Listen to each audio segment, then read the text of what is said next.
There's a saying that I came across the other day. The early bird catches the worm, and my theory was, would an early wildlife photographer catch the early bird catching the worm? That's what I've decided to test today because it is 6 o'clock in the morning, and as you can see, I have a sunrise behind me. There's tons of mist because the weather is starting to get cold. I haven't experienced a frost yet, however, it won't be long. Today I've brought out my Sigma 150 to 600mm lens, and I've got my Canon 7D Mark II on the end, and I'm going to be using this to see what wildlife photos we can get on a very early morning like today.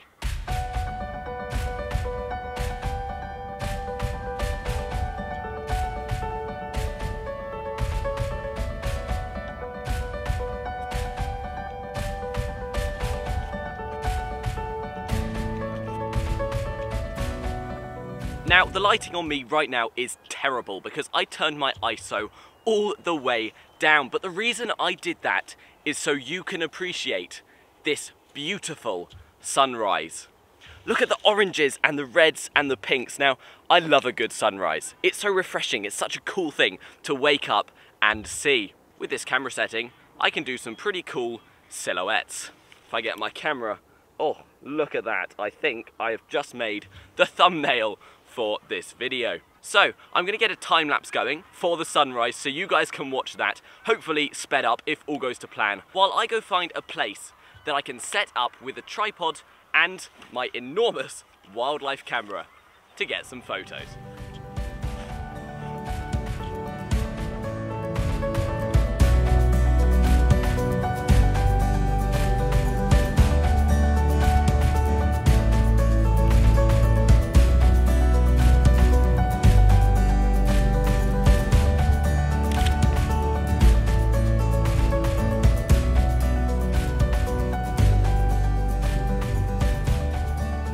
Now I've got my sunrise camera rolling, it's time for me to talk a bit more about the camera setup I've brought with me. Now, this is the Sigma 150 to 600mm lens. That means at full extension, I have a huge amount of zoom on this lens. The lens is good quality, and this Canon 7D Mark II was a professional camera built for the 2012 Olympics, I believe. So, we've got a great camera setup. The limitation that comes with this setup is lighting. The Sigma 150 to 600mm lens, let me just check my facts, has an f-stop minimum of 5. Because of the length of this lens, light can struggle to get all the way through it and to the camera. So, I'm going to try and shoot this way. As you can see, the sunset is behind me in that direction, meaning I want to use that light to light up anything in this direction. It may not go to plan, but that is the idea. Now, I'm on a golf course, and I'm a huge fan of golf courses. Here you can see I have a bit of water behind me. This is just one of the lakes on one of the holes. We'll get some water birds here, hopefully, and hopefully get some cool photos. There's also lots of mist because of that water. Now, one of the reasons I love golf courses is because they're free and open to most people. I'm actually on a public footpath going through the golf course. I'm not sure about every golf course in the country, but all the ones I'm near, you can walk through at any time of day, which is great. The other thing is they're beautiful landscapes. They're kept beautiful because they need to be. Golf is an elite sport. People want a beautiful golf course, but it also means the nature and wildlife here is preserved, the land is protected. Now, the other thing I can do is take photos of birds flying past the sunset and hopefully silhouette them with an orange background. That relies on wildlife flying past the sunset, which you can't guarantee. However, I do have a long lens, so if anything does fly past, I should be able to zoom in and get a photo. Having a silhouetted bird with an orangey background should look really cool. Now, how am I going to do that when it comes to camera setting? Bird in flight. We want a higher shutter, a shutter of at least 500. We want as low an ISO as possible, but considering the lighting conditions we're in, we're probably looking at 800, that's what I'm hoping. And for aperture, now I'm not going for a blurry background.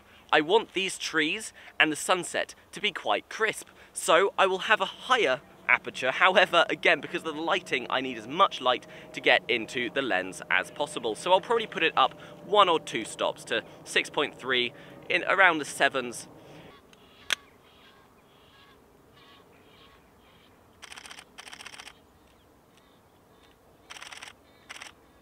And that did not take long at all. I just got some photos of geese flying past the sunset.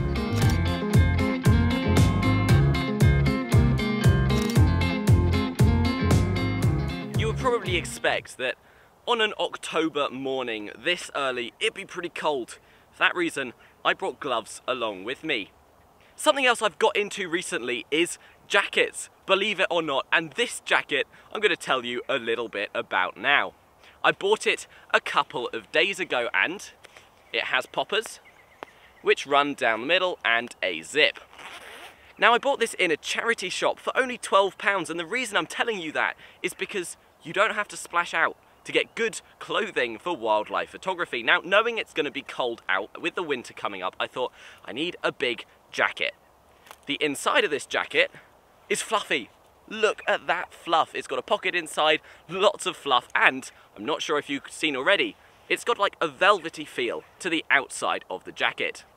It's thick and heavy and has a nice big turtleneck. Now, I'm not telling you this to advertise the jacket in any way.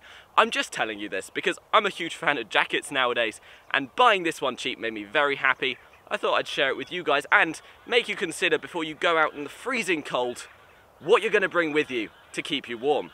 You don't want some beautiful wildlife photography to be ruined by not being prepared.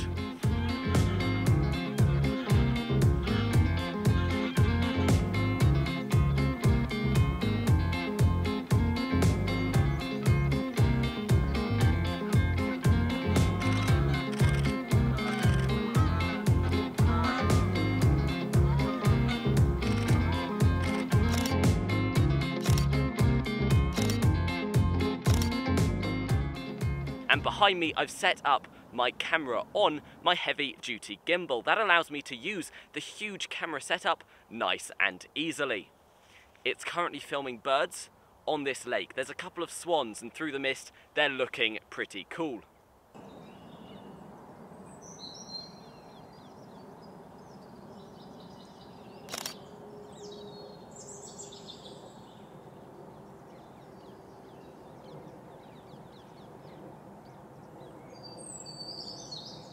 And the cold is making my lens fog up. However, we got some footage of the heron. I'm very happy with it, and instead of telling you about it, I'm just going to show it to you. But before I do that, the sun is rising.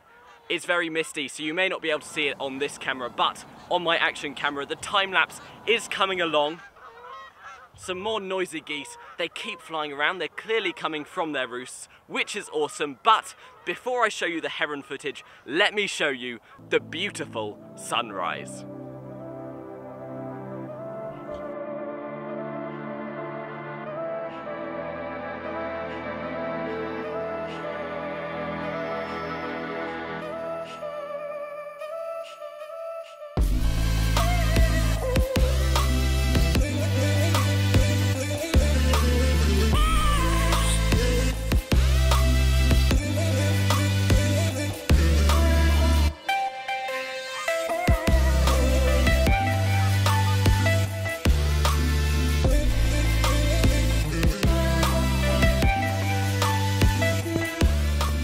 And now the sun has risen. It is golden hour, which is the best time for taking photos. So I'm gonna stick around for a little bit.